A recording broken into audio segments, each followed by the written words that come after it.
There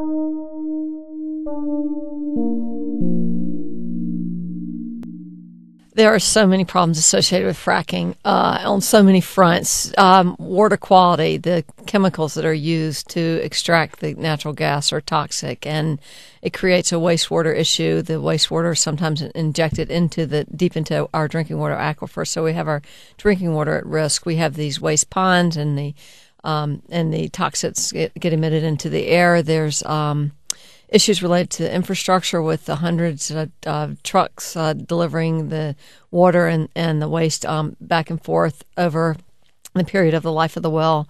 There's issues related to the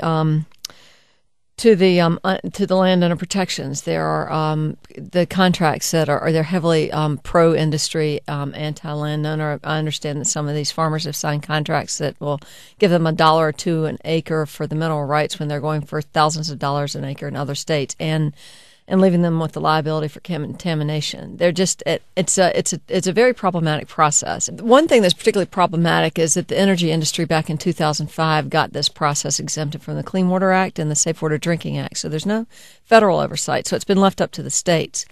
And we haven't found a state that's handled it well. And in the meantime, the EPA has launched a study and some proposed new rules that will come out next year. So it seems to make sense for a state that has limited funding, particularly at the Department of Environment, where we just decimated their funding levels, and they do not have adequate funding to undertake this.